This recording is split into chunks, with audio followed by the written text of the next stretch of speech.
Allahumma salli wa sallim ala sayyidina wa habibina. Ya Muhammad Gisi Asyairah tentang mengenal sifat 20. Sebenarnya kita wajib dia ada kita mandum dan tupu sebenarnya seluruh sifat Allah anda terbatas, seluruh sifat Allah dia penuh melalui dalil sam'i.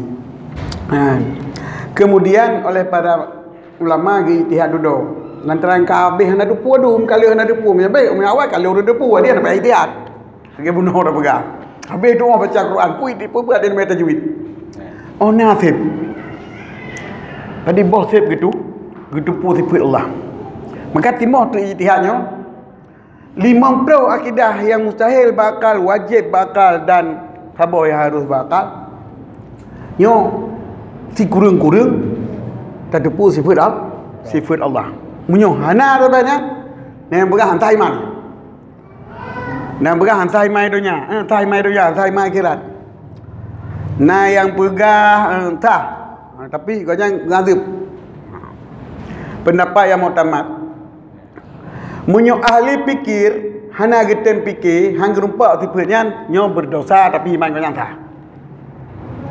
cuma munyo ha semikir hana ke fikir hana ke rupa ke depu na Allah mentong nampak tak semua nyan iman sah dan nyan hana berdosa yang pendapat yang mutamat hana berdosa menyo ketinggalkan nazar kan ahli nazar jadi ayat kita fikir baik tahu dan buat tauhid yang kepegahan tu hana depu dali tafsili ka kemah tu handu pulau depu dali mali tam tak depu mi tafsili tak depu arti bala tak depu dali padahal kata ke dalam kampung tan menjarah tan mengaki maha suci Allah Taala nya kena tauhid ha kena tauhid kena menyuhana Tuhan pada nak kata betul pun hana Tuhan pergi hana Tuhan pada nak kata apa nak lalu yang kena dalil lain malian dinang hidup mentang kena dalil ijma kena dalil tafsili ya karena dari tafsir han panen ada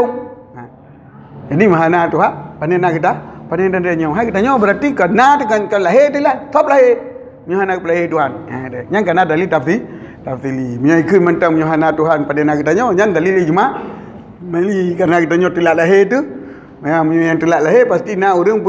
pencipta yang kadalil tafsir kadalil tafsili nya ka ittifaq sah iman nyaw mudah pendapat yang mutamat kasah iman menyukan ahli nadar menyuk ahli nadar sah iman kan ahli nadar yang tapi ketinggal nadar rasa patih nak Allah tentang sah ibadat kepada Allah nyoi konyan kasah iman cuma maksud konyan hana kita berat nadar sedangkan ulai kagak bila Allah Taala sanggup rendah masjid hang kita berfikir